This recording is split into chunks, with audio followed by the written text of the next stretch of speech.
Olá, a paz seja com você e sua casa. Viemos fechar a terceira parte, na verdade, abrir e fechar a terceira parte do Apocalipse. Eu confesso a vocês que essa sequência ela vem sendo gravada há 15 dias atrás. Nós estudamos, nós antecipamos, voltamos. E eu já quero adiantar a você nesse vídeo que está chegando a hora de falarmos sobre os 1000 anos e você vai se surpreender com o significado desses 1000 anos. Se você for curioso, usa o programinha, já se adianta e vai lá ver o significado, vai mudar todo o contexto da sua mente e você vai entender muito bem. Mas eu tenho a presença da minha esposa, Mariane, e Mariane, Shalom. e nós estamos felizes porque nós conseguimos hoje concluir, correto? Então, nós vamos abrir aqui e o que você vai ver nesse vídeo? Você vai ver sobre as traduções detalhando os significados das palavras-chave para a compreensão do assunto de Apocalipse final do 3 e 4 inteiro, correto? Você vai ver sobre os 24 anciãos. Você vai conhecer realmente a que se refere a palavra. São seres humanos? Quem é esse povo? Os 4 seres viventes, o que tem a aparência de leão, bezerro, humano, águia, por quê? O que acontece nessa estrutura toda? Você vai ver também o Espírito do Criador, né? O que é o Espírito Santo, toda essa situação que as pessoas apresentam dentro da visão cristã, né? O que trouxe a mitologia grega para dentro da Escritura, que afeta as pessoas nessa estrutura, e muitos outros detalhes, né? Que você vai ver nesse vídeo, ficou excelente. Nós refizemos e refizemos e mexemos e fomos e voltamos porque nós queríamos algo muito concreto, nós não queríamos Todo cuidado também. isso, nós não queríamos cometer erros, para depois não ter que se retratar, que se for necessário nós faremos a qualquer hora, correto? Então, o vídeo foi preparado com muito carinho para você. Bora lá que nós vamos explicar todas as situações agora. Então, como eu havia prometido a vocês, aqui está as referências, né, que nós vamos ver da tradução.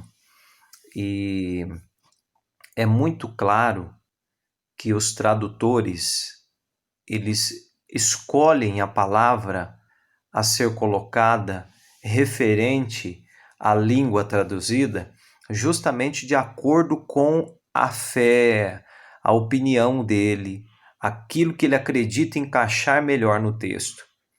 Mas como a visão hebraica já está bem distorcida, quando nós temos essa oportunidade de usar os versos, o dicionário Strong, fica muito mais fácil de nós compreendermos o texto. Olha só aqui, por exemplo, Apocalipse 3:20. No Apocalipse 3:20, quando eu pego aqui o programinha The Word, tá certo? Eu já abri aqui para acelerar, para não ficar muito demorado, né? Eu venho aqui na João Ferreira de Almeida com versos Strong, que é uma das bíblias que esse programinha oferece, muitas aqui. Então, eu encontro no verso 20 a palavra porta. Quando eu passo o mouse em cima da numeração referente ao dicionário Strong, eu encontro todas essas formas de uso da mesma palavra, certo? Quando eu pego também o programinha The Word, que eu já deixei aberto, quando eu vou na numeração da palavra, aqui ó, porta, certo? Eu venho para cá, na frente com a numeração, ele vai me dar a referência. Eu ponho para traduzir, para português, isso. Então, essa palavra grega utilizada aqui, tura, né? Acredito que seja isso.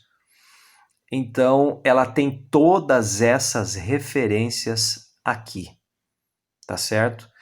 E o mais interessante de tudo é que, além de entrada de porta, você encontra caminho de passagem, certo? Então, eu gostei desse caminho de passagem justamente porque quando você começa a estudar já os 5 primeiros livros, você percebe o verdadeiro sentido da situação. Então, como nós comentamos no vídeo, não havia uma porta como nós conhecemos hoje no santuário, correto? Não havia uma porta no santuário feito por Moisés à semelhança do céu. Não havia uma porta de madeira igual nós conhecemos hoje. Porque é muito comum, quando nós lemos o texto, fazer referência àquilo que nós já gravamos em nossa mente. E aí é que mora o perigo. Porque acontece exatamente o que o tradutor fez, correto? Mas quando a gente percebe que na ocasião proposta aqui pelo livro de Apocalipse, ele propõe o santuário celeste. E Yahushua no santuário celeste, nós já colocamos no vídeo passado, ele propõe Yahushua lá, nós sacerdotes dele, ele sumo sacerdote, e numa situação de ele intermediou o caminho do santo para nós até o santíssimo. E como nós sabemos que não tem porta lá, neste local, porque a escritura não descreve isso, então a palavra porta aqui não encaixa bem, correto? Agora, o caminho sim. O caminho sim, porque a passagem, né? Ele dá passagem para nós encontrarmos o lugar santo dos santos, correto? Então, literalmente, fica melhor. Quer ver como que fica melhor outro verso também? Olha só, quando eu pego o 4, o 3:21 de Revelações de Apocalipse, eu encontro aqui, olha só, ao vencedor dar-lhe-ei sentar-se comigo no meu trono, certo? Assim como também eu venci e me sentei com meu Pai no seu trono. Então, aqui está dizendo que ele sentou no trono do Pai dele e ele dará oportunidade para todos aqueles que vencer, certo? Está dizendo aqui, ó, ao vencedor dar-lhe-ei sentar-se comigo no meu trono. A palavra trono, quando eu coloco em cima da numeração do dicionário, nós vamos encontrar lá tronos. Quais são as referências? Cadeira estatal que tem um escabelo, e vamos descendo, nós encontramos aqui também governador do mundo, né? Por isso, poder divino, que pertence, no caso aqui eles colocam Cristo, certo? Tribunal de juízo, a anciãos, todas as referências são utilizadas da mesma palavra trono, utilizam da mesma palavra trono, certo? Aqui não foi muito feliz agora nessas colocações. Quando eu pego da Bíblia Ruby, por exemplo, e eu vou lá na palavra tronos, trono, na numeração, eu vou olhar a referência do grego, né? Então, eu posso utilizar aqui para traduzir agora, fica melhor. E eu encontro o quê? Olha só as referências aqui. Eu tenho poder real, né? Ó, um trono de assento aqui, poder real, realeza, tribunal, né? Ou eu posso vir aqui embaixo e ver que realmente pode-se utilizar a palavra trono, né? Para um assento majestoso, por implicação de poder, um potentato, assento ou trono. Agora, conhecendo a situação que Yahushua nos colocou, nós vamos perceber aqui que, mais uma vez, quando eu falo sobre trono, eu leio essa palavra, a minha mente logo vai rebuscar o quê? Uma cadeira majestosa, um lugar de destaque. E não foi sobre isso que Yahushua pregou, correto? Ele, inclusive, disse que o menor o menor seria o maior no reino do céu. Então, Quando nós encontramos essa situação aqui no 3:21, trazendo aquela sequência, né, de que ele habitaria em nós podemos observar o seguinte, que eu posso utilizar essa palavra trono como uma implicação de poder. Então, por exemplo, o verso poderia até ficar assim, olha, aquele que está vencendo, eu lhe concederei assentar comigo no meu poderio, ou seja, no poder dele. Ele oferece, assim como também venci e me assentei com o meu Pai no trono dele ou no poderio dele. Quem está tendo ouvido, ouça o que a respiração diz às assembleias. Agora que eu já até adiantei o 22, né? Mas fica aqui com o 21. Percebe como que facilita quando você consegue ver as opções de tradução para uma palavra? Então isso fica mais claro, fica mais nítido o que o texto quer nos mostrar. Então agora sim, o 3:22, olha só que interessante. Você vem aqui no seu trono e tal. Quem tem ouvidos, ouça o que o Espírito diz às igrejas. Um cristão, quando ele lê esse texto aqui, ele já logo pensa no Espírito Santo, na terceira pessoa da Trindade, correto? E, inclusive, a tradução aqui, o programinha, ele me dá essa opção. Ah lá, número 1, terceira pessoa da Trindade, o Santo Espírito, certo? Então, já dá essa opção. Aí embaixo vem, algumas vezes mencionado de um modo que enfatiza sua personalidade e caráter. Então, eu tenho várias opções aqui. Agora, essa palavra espírito aqui, no grego, está escrito pneuma. Quando eu associo, por exemplo, então, o Espírito, a minha mente já abre a janelinha, bom, o Espírito é o Espírito Santo ou o Espírito da pessoa, alguma coisa nesse sentido. Agora, se estivesse escrito ar ou fôlego, eu ia associar de outra forma. Justamente por quê? Porque a palavra que diz pneuma, e quando eu lembro de um pneu, eu sei que é uma borracha que ela contém dentro dela um ar, certo? Não tem sentido, né, eu pensar aqui, quem tem ouvidos ouça o que o pneu diz às igrejas. O que uma borracha? Não, borracha não. O que tem dentro do pneu? Ar, certo? Agora olha só que interessante. Quando eu pego o texto aqui na Bíblia Ruby e eu clico aqui na numeração do Strong, eu vou encontrar pneuma do mesmo jeito. Porém, olha as opções. Olha como que melhora um pouco aqui. Justamente porque a definição que nós encontramos, para quem conhece escritura, para quem sabe do que estamos falando, não existe a palavra trindade em lugar nenhum na escritura. Não existe. Isso é fato.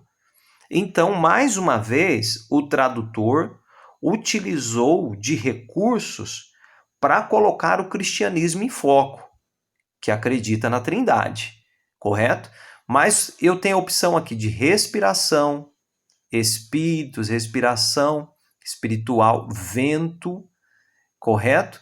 E mais um pouco aqui embaixo, eu encontro fôlego da vida, respiração, é o princípio vital pelo qual o corpo é animado.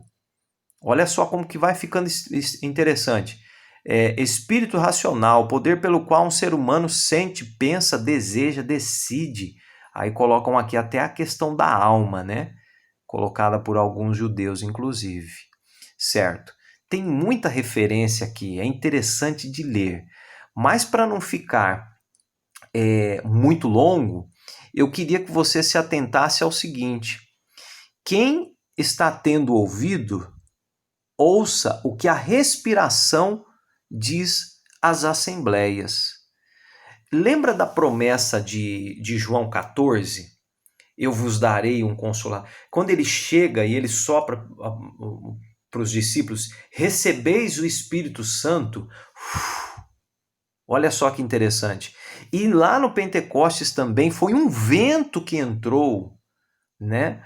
Algo que precisa de um corpo para contê-lo, correto? Quando ele sai do Criador do local de origem para dentro de algo que vai recebê-lo, isso é transformado, né? Lembra lá do boneco Adão? Né? Vamos colocar assim, Adam. No princípio, o Criador vem, né? Fez a Adão do pó e soprou em Adão. Então, esse sopro a mesma palavra utilizada lá para sopro, é o vento que passou sobre a terra, que secou no dilúvio, inclusive é a mesma palavra. Mas percebam vocês então que esse sopro, esse pneuma do Criador, ele é tão poderoso que ele assume posturas diferentes em situações diferentes, correto? Em um momento ele serve para secar a terra. Em outro momento ele serve para trazer a oportunidade, a vida a uma coisa que é uma matéria simplesmente dita.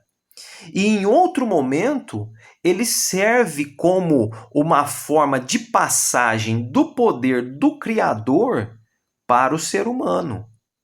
Lembra que Yahushua ele vai para o deserto e lá no deserto ele se torna cheio, após o batismo dele, ele se torna cheio do ruar, cheio desse vento, cheio dessa pneuma, dessa situação em si que sai do Criador e que faz o que precisa ser feito para quem é o receptor, dá vida para quem está morto, dá vida para quem nunca viveu, seca o que precisa ser seco, dá o dom de línguas para quem precisa ouvir na língua dele, dá o dom de cura para quem precisa de se levantar. É o ar, é o fôlego, é o próprio Criador em ação. É lindo, né? É extraordinário. Olha só como que vai ficando interessante. Quando eu venho para o Apocalipse 4, verso 1,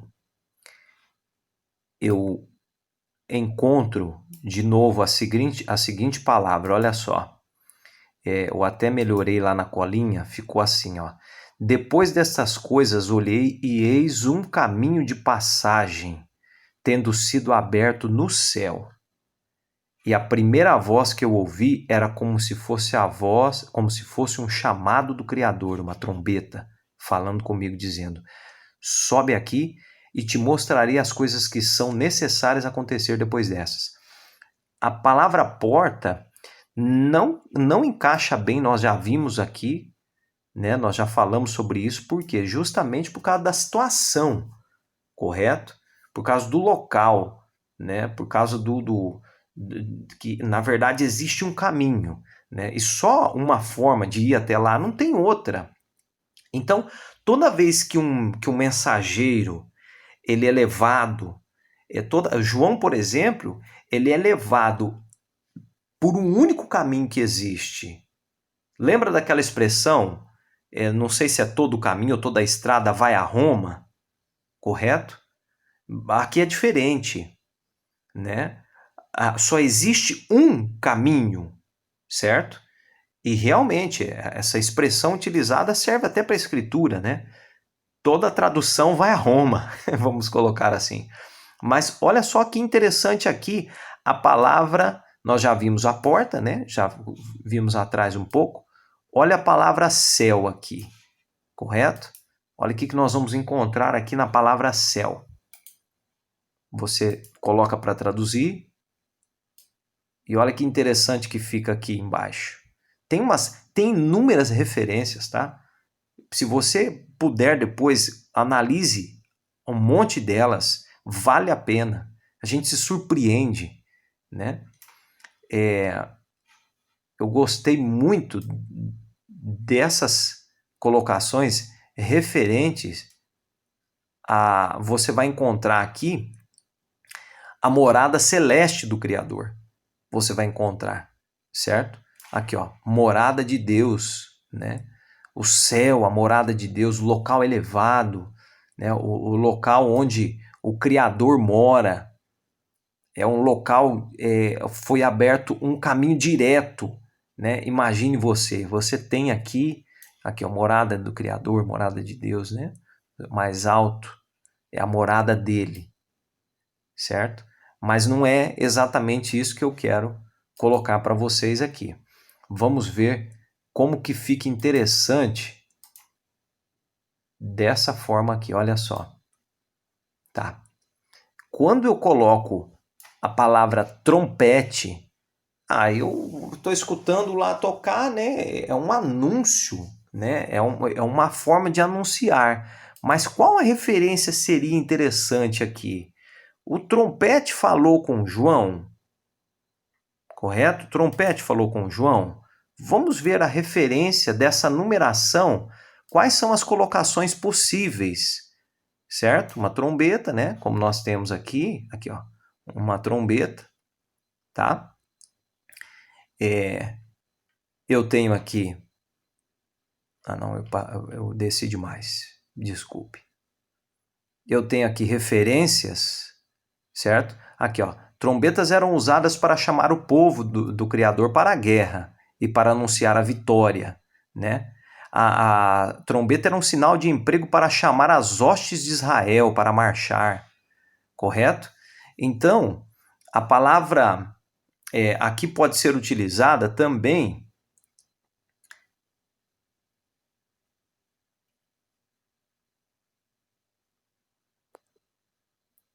e cada vez mais vai ficando mais interessante. Olha só o 4:3. E aquele que assentado era a aparência semelhante à pedra de jaspe e sardônia e um multicolorido arco da chuva ao redor do trono em aparência semelhante à esmeralda. Por que não arco-íris? Por que esse tradutor aqui preferiu colocar o arco da chuva? O que nós encontramos de referência na palavra arco-íris? Vamos ver o que tem de referência? Aqui, ó, Bíblia Hub. Eu vou na referência do dicionário e eu mando traduzir a página aqui é traduzida e eu encontro o que lá?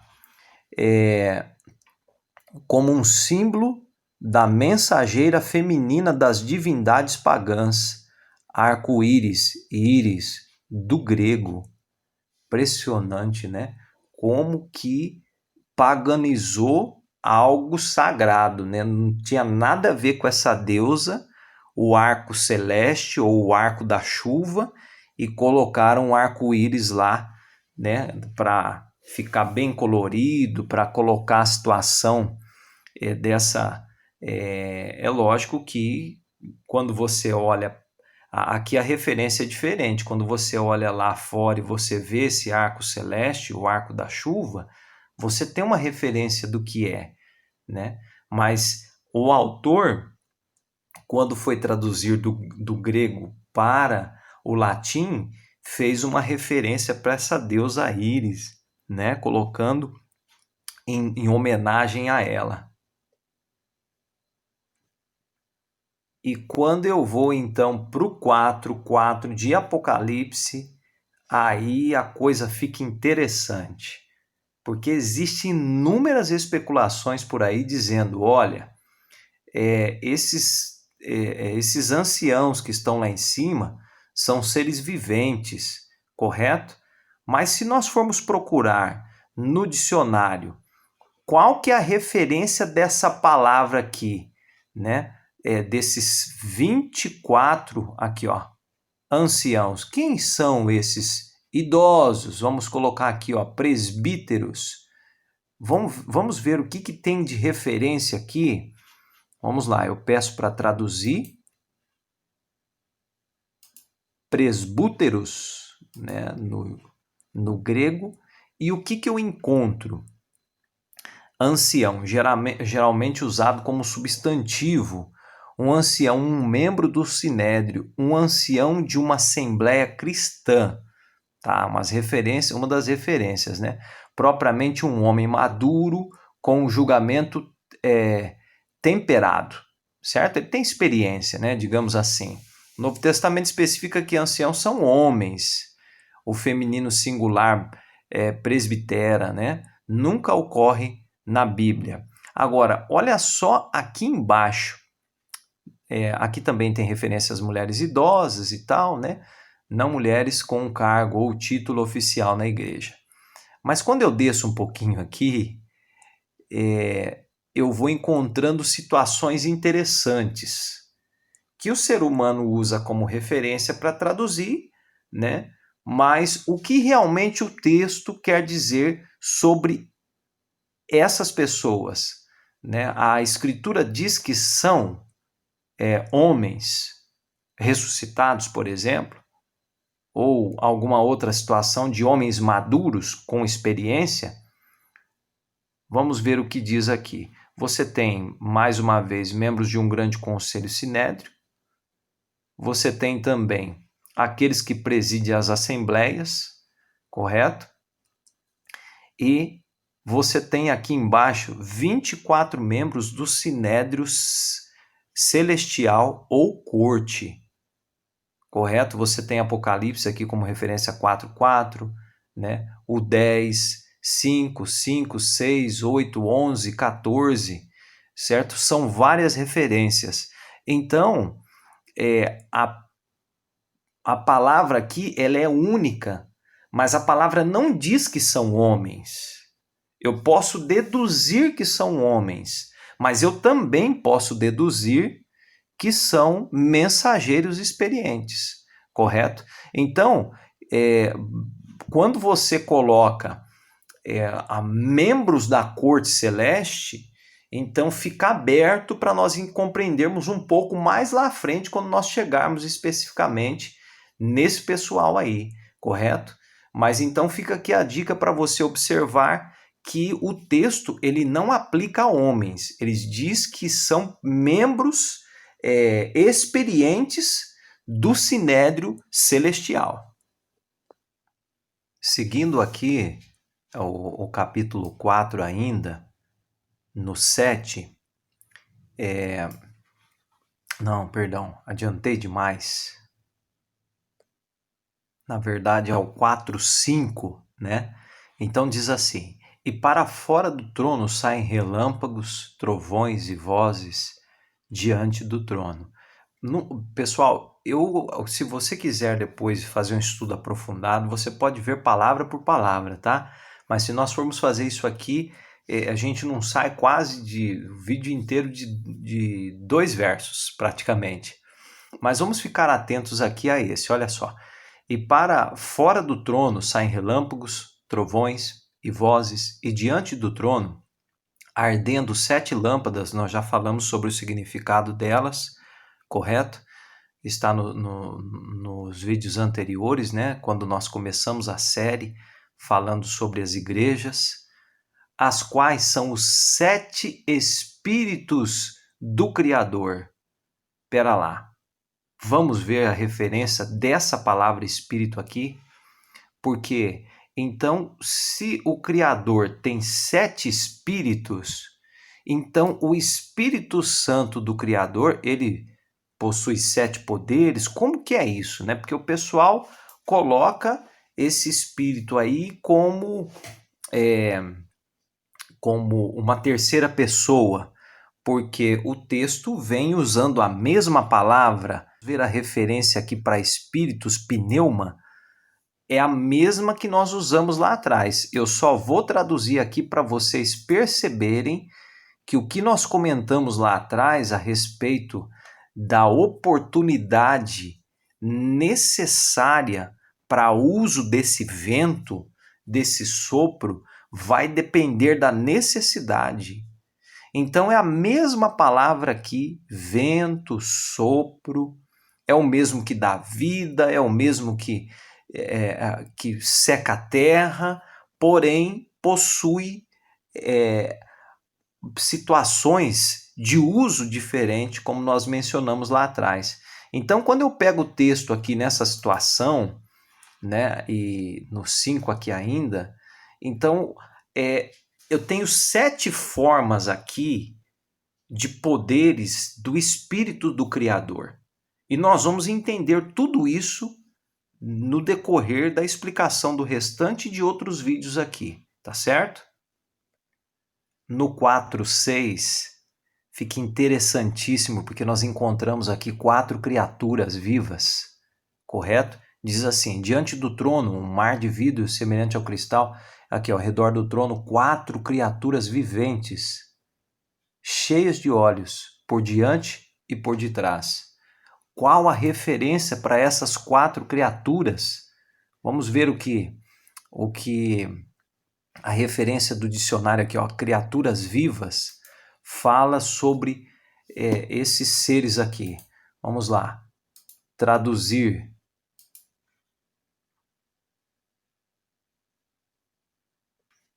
Olha como que vai ficando melhor a compreensão de tudo que nós já vimos. Lembra que a besta, o quarto animal, cada animal descrito por Daniel, eles possuem características referentes ao que o poder deles irá ocasionar ao povo santo, ou pelo menos durante o momento em que eles estiver empossados sobre trono com poder. Lembra? Nós temos lá no livro de Daniel 4 seres diferentes, são bestas, correto? A palavra aqui também, ela vem utilizando isso aqui, ó, olha só. Tá aqui, ó. Zal, né, ou zoon, lembra zoológico, alguma coisa parecida com isso, né? Uma criatura viva, algo vivo, certo? Muitas vezes traduzida como besta. Por quê? Porque possuem olhos.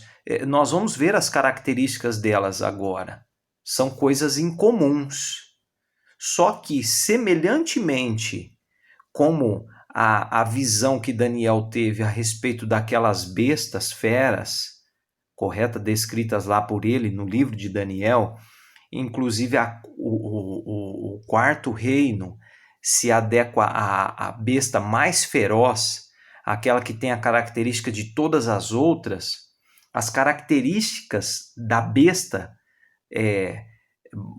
ossos entre os dentes, costelas na boca, né? Eram parecida com um urso, outra parecida com um leão, tinha asas. Todas essas bestas possuem características referente ao estrago, aparentemente o que iria causar, certo? Todas elas têm um significado para o poder que ela ia exercer. A semelhança desses 4 seres viventes, que são animais diferentes, aqui descritos no Apocalipse, e cada um deles possui suas características diferentes devido ao serviço que ele presta, correto? Lembrando que se você fizer um estudo mais aprofundado a respeito disso, você vai perceber que são querubins, são características de querubins, as características que nós vamos comentar logo mais. Lembrando que o querubim caído, também representado pela besta, possuía características também diferenciadas referente ao serviço que ele prestava. Conseguiu fazer a ligação? Então a imagem, a besta que surge da terra, por exemplo, nós vamos comentar lá na frente, remete à besta também, que nós conhecemos lá do livro de Daniel, que possui características referentes ao que ela vai exercer dentro do seu poder, correto? Olha só. Então, além de olhos, a primeira besta era semelhante a um leão, e a segunda criatura vivente era semelhante a um bezerro. A terceira criatura vivente tinha um rosto como de homem, e a quarta criatura vivente era semelhante a uma águia voando, correto? Essas são as características, certo? Dessas bestas. Eu já cliquei ali em cima do leão para nós vermos as características dele. Olha só que interessante a referência do número dentro desse contexto de Timóteo, de Hebreus, de Pedro, de Apocalipse, né? Olha só que interessante, né? Tá aqui. É leão mesmo, correto? Metaforicamente, ó, fui resgatado do mais iminente perigo de morte. Tá lá colocado como uma referência utilizando até Timóteo, 2 Timóteo 4:17. A figura não reside apenas na palavra leão, mas em toda a frase, equivalente a um herói bravo e poderoso. Então são formas utilizadas dentro do contexto da escritura. Então você vê que é um poder que age, correto? Em momentos diferentes, mas é uma figura de linguagem que nós conhecemos como leão. Nós conhecemos lá aquele animal feroz, mas dentro do contexto aqui da escritura, nós vamos perceber que é uma linguagem utilizada para referências de atitudes que esse ser tem o poder de realizar, certo? Então, ele está presente em inúmeros momentos declarados dentro da Escritura, observando por aí. Quando eu venho para esse bezerro, né, referente, olha o que a gente encontra, né? Um bezerro, um boi, uma novilha, em todos os lugares da Bíblia, sempre masculino. Aí tem referências aqui. Olha que interessante, Hebreus 9:12. Do exercer desse poder. O que significa o exercício desse poder. Olha o que diz aqui. Nem através do sangue de bodes e bezerros, mas através do seu próprio sangue, de uma vez por todas, entrou para os santos, havendo obtido uma eterna redenção para nós. Perfeito. Percebe como que o texto vai se encaixando, como que a gente vai conseguindo entender, porque você olha para esses animais e você fala, poxa vida, por que tem essas características? Por causa do exercer do poder deles.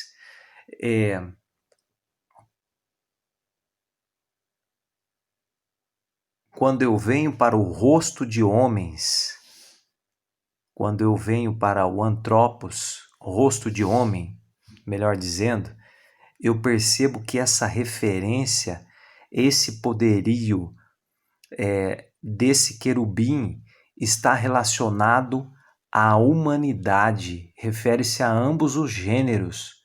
Todos são criados à imagem do Criador, cada um igualmente investido de personalidade e destino individual. Aqui vem várias referências ao ser humano. Então, essa palavra aqui, esse querubim, está ligado a toda a humanidade, correto? A Escritura diz que esses 4 seres, né, eu vou falar do último agora, eles carregam o trono, né, do Criador. Eles estão como se fossem rodas, com olhos e tudo mais.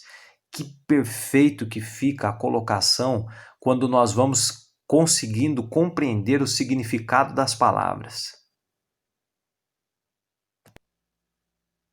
é tudo muito perfeito, né? Quando eu vou para a numeração referente à palavra águia, eu encontro aqui coisas lindas escritas, inclusive a respeito do seu voo, que é semelhante ao vento. E nas referências de Apocalipse aqui que nós estamos usando, também nós temos Mateus 24, Lucas 17, essa referência a Provérbios 30. Raramente uma águia voa em busca de carniça, ou nunca faz isso, mas ela busca o que tem de melhor, correto? Então, esse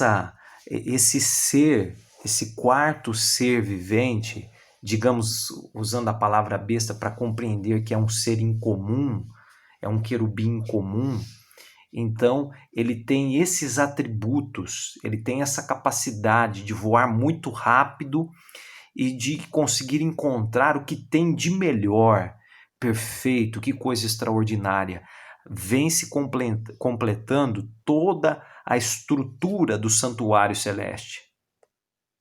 Então, completando o texto aqui, você vai encontrar aqui e as quatro criaturas viventes tinham asas ao redor e eram cheias de olhos por dentro e por fora, por dentro, né?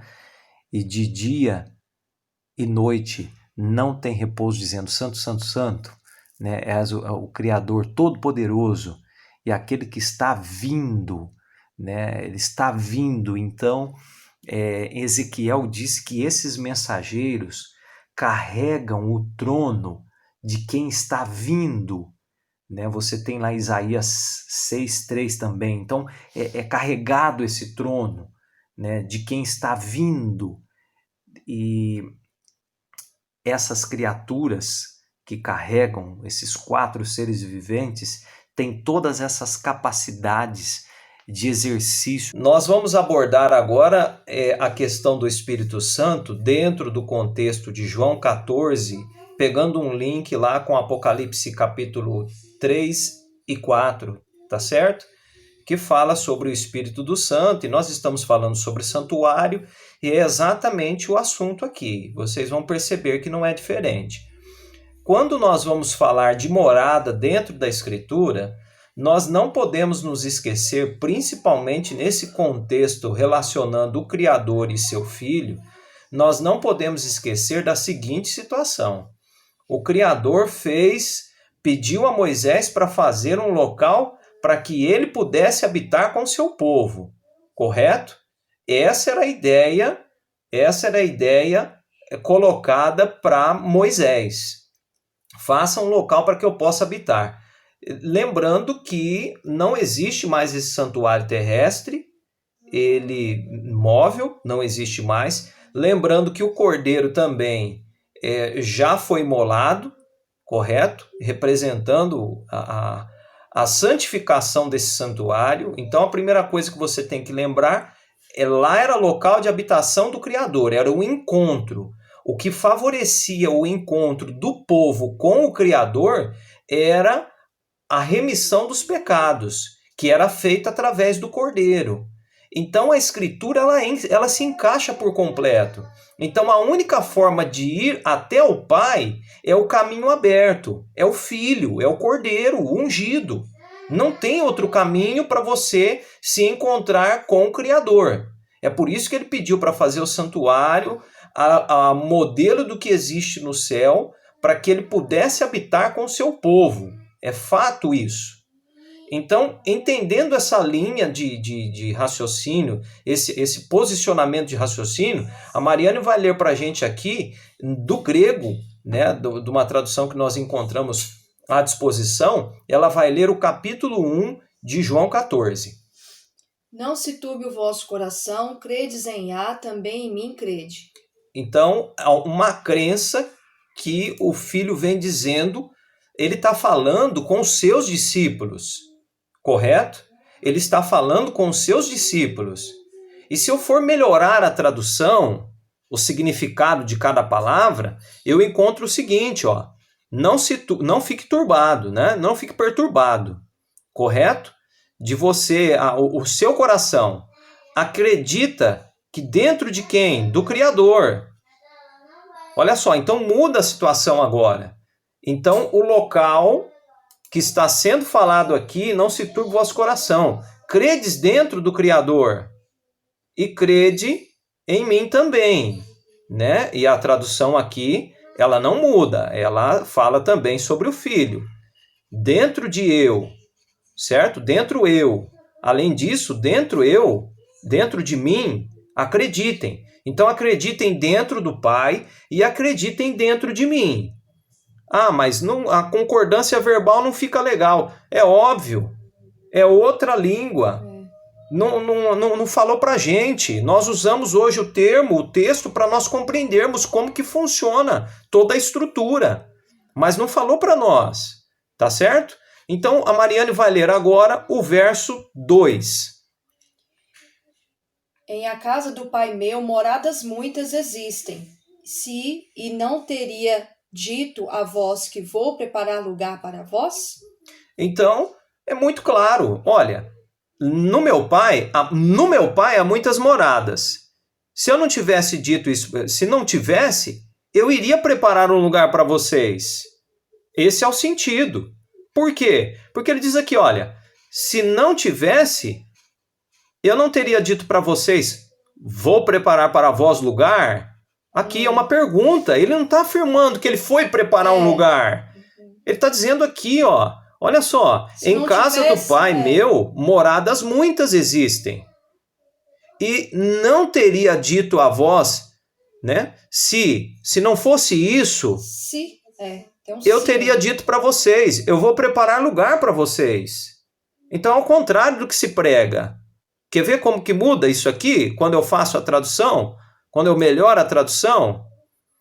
Olha só, João 14, 2. Correto? Eu peço para traduzir. Ótimo, traduziu. Eu venho aqui dentro, aqui ó, dentro de a casa do Pai. O que significa esse oikia aqui? Vamos ver o que significa? Eu peço para traduzir.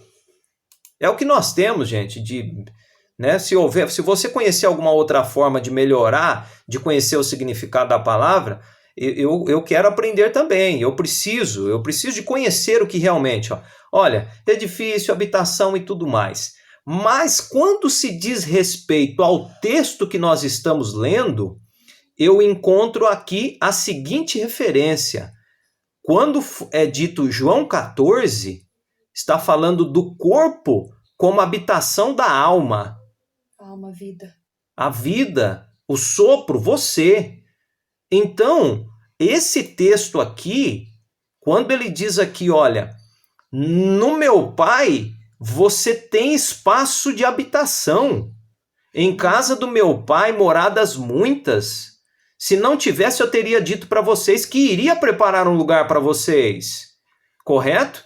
E tanto é que isso é verdade, que o verso continua. E se eu for e preparar lugar para vós, aqui ó, se eu for e preparar lugar para vós, novamente venho e tomarei a vós para mim mesmo, para que onde eu estou estejais vós, também vós estejais. Certo? Aqui, quando eu procuro essa melhora da tradução, eu encontro um outro texto que a mesma palavra é usada, 2 Coríntios, capítulo 5, verso 1. Porque temos sabido que, se a nossa casa terrestre deste tabernáculo for desfeita, temos proveniente de dentro de Iá um edifício, uma casa não feita por mãos, eternal nos céus. Porque, na verdade, neste tabernáculo estamos gemendo, anelando ser sobrevistos da nossa habitação que é proveniente de dentro do céu, uma vez que, na verdade, havendo nós sido vestidos, não seremos achados nus, porque também nós, aquele estando neste tabernáculo, estamos gemendo, sendo angustiados, uma vez que não queremos ser despidos, mas ser sobrevestidos, para que possibilidade de morrer seja completamente tragada pela vida.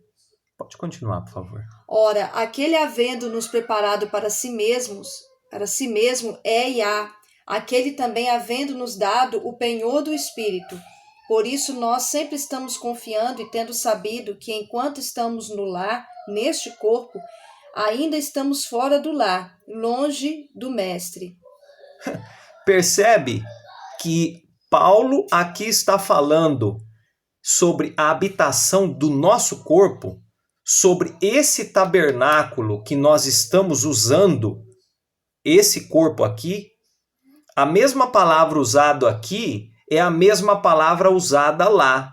Então, a referência que o mestre deu aqui em João 14 sobre a morada no Pai é a morada nele, não edifício material.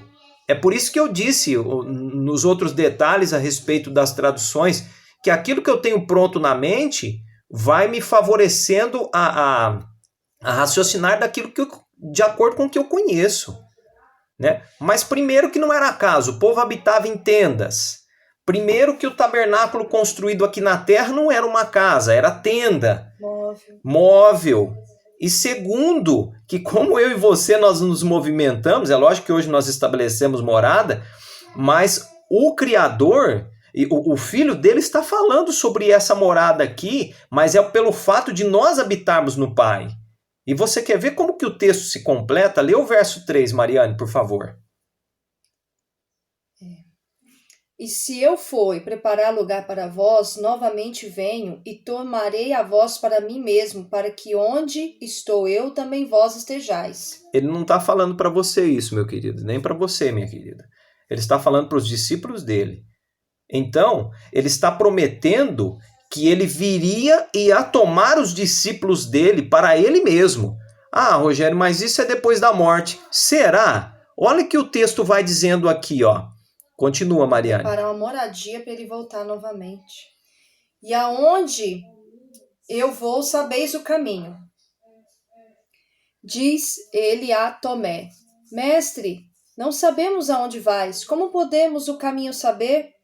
Diz ele, e Yahushua: Eu sou o caminho, a verdade e a vida. Ninguém vem ao Pai senão através de mim. É óbvio. Ele é o caminho de entrada para o tabernáculo celestial. A grande tenda, a força da casa. O nome Pai significa isso, a força da casa. O Pai é o grande tabernáculo celestial, é o local de habitação, é onde nós nos encontramos com Ele, sendo sacerdotes. O sumo sacerdote agora, vigente, é o conduto que nos liga ao Pai, que também é o Cordeiro, certo? Olha o que ele continua dizendo, lê o 7, Mariane. Se tendes conhecido a mim, também o Pai meu conhecereis, e desde agora conheceis a Ele e vistes a Ele. Tá bom. Aqui vai entrar num assunto, num contexto aqui de mostra-nos o Pai e tudo mais, mas nós queremos chegar a seguinte situação, né? Ele vem dizendo aqui, lê a partir de Mariane, aqui, ó. O que viu a mim, viu o Pai. Como tu dizes, mostra a nós o Pai? Não credes que eu em o Pai e o Pai em mim está? As palavras a quais eu digo a vós de mim mesmo não falo. Gente, não é habitação de tijolo, gente. Não é uma casa edificada para você morar. É óbvio, olha o texto. Perceba, certo? O próprio Filho está falando que está no Pai e o Pai nele, né? Mariane vai continuar aqui, ó, o 11, Mariane. Crede em mim que eu e o Pai em mim. Se não, por causa de as obras, elas mesmas crede. Então, o contexto aqui ainda vai falando, né, sobre crer nele, crer no Pai e tudo mais, certo? E aí ele vem falando, olha, se vocês crerem em mim, praticarem o que eu pedi a vocês, né, eu estarei no Pai, o Pai estará em mim. Em meu nome, isso. Eu farei. Aqui, ó, se me amais, né, guardareis os meus mandamentos e tudo mais, correto? Aí agora nós vamos para uma palavra-chave aqui, né? Olha só, a Mariane vai ler agora aqui o verso 18. Não deixarei a vós órfãos, venho para vós. Não, antes disso, por favor, desculpe, eu esqueci o 17.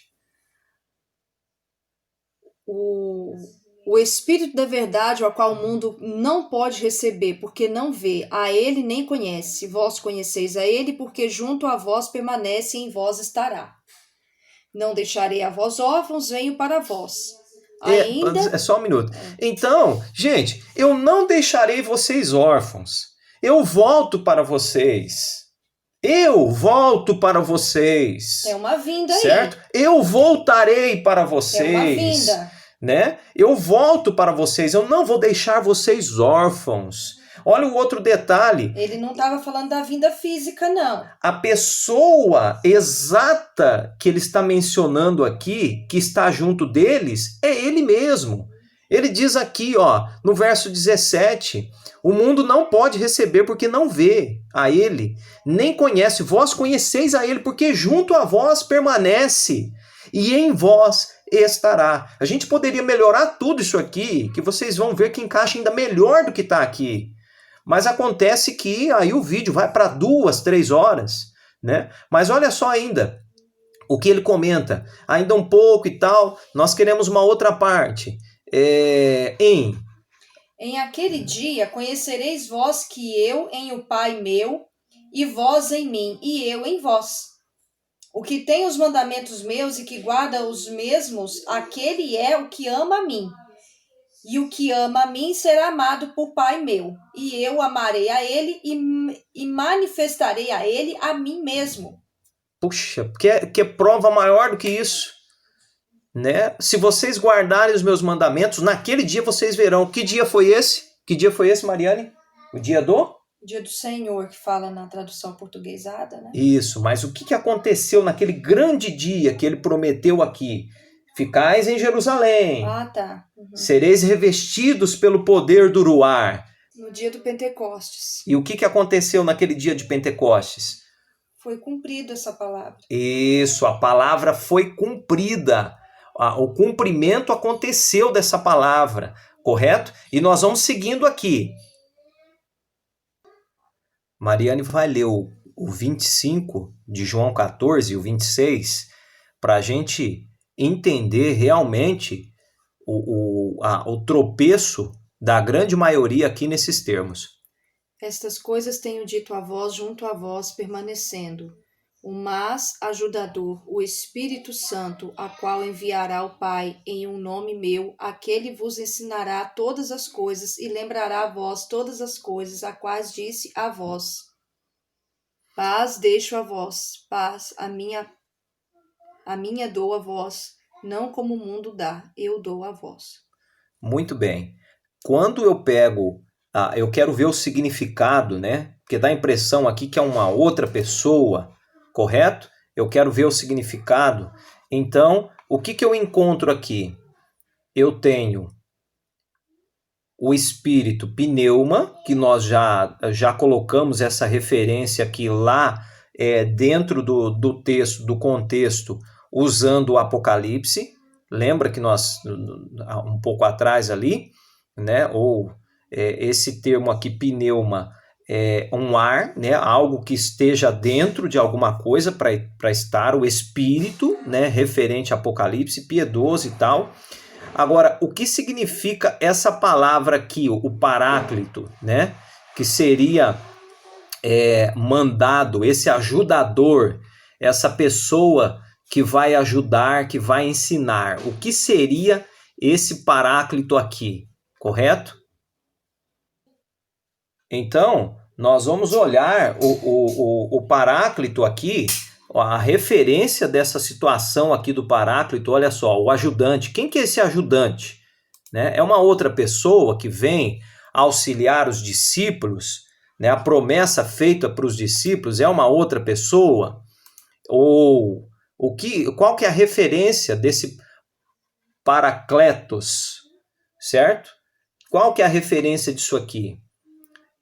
Lembrando, gente, olha só, cada língua utiliza determinados pronomes, determinados advérbios, determinados sinônimos, determinados adjetivos, de acordo com a realidade deles, certo? Eu vou morrer de amor, né? Não é que de repente eu estou morrendo de amor, mas é uma força de expressão, correto? Então é um substantivo, ou melhor, é um substantivo masculino, tá certo? Tá aqui, ó, substantivo masculino, certo? Esse paráclitos aqui, tá? Paracletos, né? É um substantivo masculino. Agora, ele traz a referência a uma outra pessoa, né? Aquele que pleiteia a causa alheia perante um juiz. Aí você tem as referências aqui de uso, né? Aquele que defende a causa de outro como um intercessor. Bom, já dá para lembrar quem que é o intercessor, né? Quem que é o caminho ali, né? Um ajudante, um socorrista. Então, toda essa concordância aqui, toda essa situação aqui, vem falando sobre esse ajudador, correto? Sobre essa situação, esse advogado, esse consolador, intercessor, certo? Seria isso. Agora, é uma outra pessoa? Com certeza não. Se você fala isso para um hebreu, ele não vai entender, porque o hebreu sabe por A mais B que só existe um Criador. Só existe um Criador. E um espírito do que pertence ao próprio. Isso, e ele emana para tudo e para todos, correto? Então, a palavra diz aqui, ó, o qual, mas o ajudador, o Espírito Santo, certo? O sopro santo, o qual enviará o Pai em meu nome. Aí quando você vê aquela referência à Bíblia dizendo assim, e Yahushua chegou sobre eles e disse para ele, recebeis o Espírito Santo. E o Espírito Santo, um Deus dentro do outro, em que sentido? Como? Não, gente, isso não... nós estamos falando aqui, por exemplo, que o Pai está no Filho, e o Filho está no Pai, e o Pai em nós. E essa situação são os atributos, são as formas que nós temos de habitar no Pai espiritualmente, não que nós vamos morar no Pai, não que nós vamos, que todos os salvos, vamos colocar assim, vão morar dentro do Pai. Não, é uma expressão utilizada para saber que eu e você e o Pai, nós estaremos juntos. E o Filho juntamente com nós. É uma promessa. Isso, é uma promessa de que nós teremos a presença dele novamente. E os discípulos aqui estão tendo essa expressão colocada aqui por Yahushua para eles, dizendo, olha, eu vou e volto para vós. Você quer ver? Ó, aqui o verso 27. Não, o 27. Paz deixo a vós, paz a minha dou a vós. Não como o mundo dá, eu dou a vós. Não se turbe o vosso coração, nem se atemorize. Ouvistes que eu disse a vós, vou e venho para vós. Se amasseis a mim, vos teríeis alegrado, que vou para o Pai, porque o Pai, maior do que eu, é. Perfeito! E agora o que mais disse? E agora disse a vós antes de acontecer, para que quando acontecer, creiais. Isso! Então, pessoal, não tem mistério aqui. O uruar, o Espírito do Santo, vamos colocar assim para compreender melhor, é um atributo que vem do Pai para o Filho e que o Filho faz, porque os dois... vamos imaginar o santuário novamente. Então eu tenho o santuário celeste, é o local de habitação do Criador, e Yahushua, ele se tornou o caminho, a verdade e a vida. Ninguém vai ao Pai se não for por mim. Então essa é a situação. Se tivesse um outro acesso, ele estaria mentindo. Não tem outro acesso, não tem o terceiro. E mesmo que Yahushua também não é um Deus. A Escritura não diz que o Filho é um semideus. A Escritura não diz que o Filho é um semideus. Lembra que nós vimos lá na questão do arco-íris, que fizeram lá a homenagem para a deusa Íris, correto? A mitologia grega é cheia de deuses, semideuses e tudo mais. E se nós não tomarmos cuidado com essas traduções, a nossa mente começa a embolar, certo? Então, eu preciso de entender o texto observando o significado das palavras e fazendo ligação com o que está escrito e com o que já foi escrito. Se gerar dissonância, não é vim de Babilônia, tá certo? Então eu tenho que entender o contexto de uma forma geral, tá bom? Nós vamos concluir então, e eu espero que você tenha compreendido. Se ficou alguma dúvida, reveja os outros vídeos da série A Marca da Besta, reveja também esse vídeo para você compreender melhor. Nós tentamos clarear aqui para vocês a seguinte situação: santuário, certo? Quando você observa o contexto todo, quando você conhece bem o ofício que é feito lá, quando você entende do santuário, fica fácil analisar e perceber o que está acontecendo hoje, de que forma que está, o que foi prometido, para quem foi prometido e como foi, correto? Lá dentro dos animais, dos 4 seres viventes encontrados no Apocalipse, mencionados lá no final do capítulo 4, você precisa de fazer um link lá com Daniel, correto? Lá em Daniel você vai encontrar as bestas feras, certo? Todas elas possuem características espirituais, aparência referente ao que elas iriam realizar, tá certo? Então, a última besta possui as características das outras 3, certo? A última besta, ela possui as características das outras 3. E não é diferente com os mensageiros de Apocalipse 4. Porque eles possuem características das tarefas a serem realizadas por eles. Embora todos possuam vários olhos para ver tudo que a justiça do Criador faz, por isso que ele diz santo, santo, santo, correto? Então, e são eles que estão carregando o segundo, que livro mesmo, Mariana? Jeremias? Ezequiel.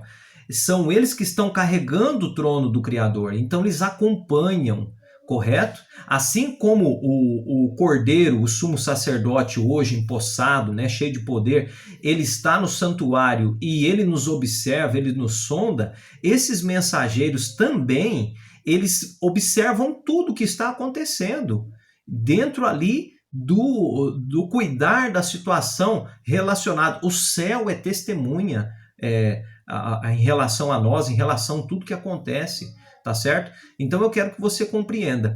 A Mariana estava comentando há pouco aqui a respeito da situação do Espírito do Santo, né, que João coloca lá em João 14, porque em João 20, João 20, né, Mariana? Sim. João 20, a Mariana estava comentando que João, como é que é, Mariana, que você falou? O João, Yohanan, ele foi o autor do Evangelho, né? Então, quando ele menciona aqui no capítulo 20 a respeito da ressurreição, ele fala que Kefa, que seria Pedro, né? Uhum. Ele foi ao sepulcro e com ele o outro discípulo. Esse outro discípulo era ele mesmo. E ele usou essa palavra outro para se referir a ele. Assim como ele usou lá no capítulo 14 o outro consolador, que o Messias fala que eu enviarei a vocês um outro consolador. Então ele estava dizendo que era ele mesmo. Isso, perfeito, que era o Messias mesmo. Era ele mesmo, o outro consolador era ele mesmo, vindo dele. Essa figura de linguagem que Pedro usa, então, que João usa, dentro do Apocalipse, do capítulo 20, do Evangelho dele, ele coloca também lá no 14, para se referir. Quando ele se refere a ele como outro, ele se refere a Yahushua como outro também. É fácil de compreender isso. Bem lembrado, Mariane lembrou, Yahuwah seja louvado. Então, analise, né? E você vai observar toda essa conjuntura, toda essa estrutura, ela converge no santuário celeste, no único Cordeiro, no único sacerdote. Só tem um caminho, né? A Escritura toda, no único sacerdote, sumo sacerdócio, nós como sacerdotes, e numa situação hoje onde somos visitados, se colocarmos no caminho, ele vai estar conosco, vai cear conosco. Ah, o que nós lemos hoje, Mariane? A Provérbios, capítulo 1, nós lemos no culto da manhã. Dá uma olhadinha, ou 1 ou 2, Mariane? 1, o finalzinho do 1. Dá uma olhadinha lá em Provérbios, capítulo 1, você vai ver no final a referência que o Criador faz, que se nós não aprendermos com ele, ele não nos alimentará, não nos colocará no caminho. Se nós não nos colocarmos no caminho dele, ele não irá nos alimentar com o que provém dele. É perfeito. Então a Escritura ela é toda única. Eu preciso de aprender a ver o que está escrito, tentar melhorar o que eu posso com o significado das traduções e não me esquecer em hipótese nenhuma que toda linguagem, seja ela língua portuguesa, seja ela o inglês, existem pronomes com significados, existem,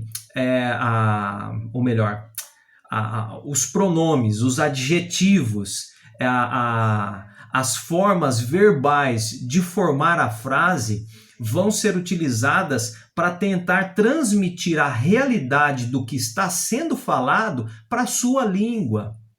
Então, você pega um Yahushua hebreu, falando para os discípulos, ele vai usar a língua daquele povo. As palavras, o hebraico, por exemplo, ele possui, as palavras são mais diretas. Uma palavra não tem vários significados, como o grego, como a língua portuguesa, correto? Amor, por exemplo, né? Então, você não tem como colocar só a sua compreensão, o seu pensamento. É igual fez a substituição de porta por caminho, né? Ah, eu vou colocar a porta aqui porque fica mais fácil do pessoal entender que para entrar no céu precisa de ir por Yahushua. Ah, para entrar no santuário precisa de Yahushua. Eu vou colocar então uma porta aqui. Não. A Escritura toda fala sobre um caminho. Não existe outro lugar por onde ir. Tá certo? Espero que você tenha compreendido. O vídeo já foi para mais de tempo aí. Que o Criador abençoe você e sua casa. Nós estaremos propondo outro. Fique ligado, olha, milênio. Você não faz ideia do significado dessa palavra que pode ser abordado aí dentro do texto. Muda todo o contexto e você vai compreender melhor. E nós vamos colocar já logo, logo. Um forte abraço, que o Criador abençoe você e sua casa. Shalom, até mais.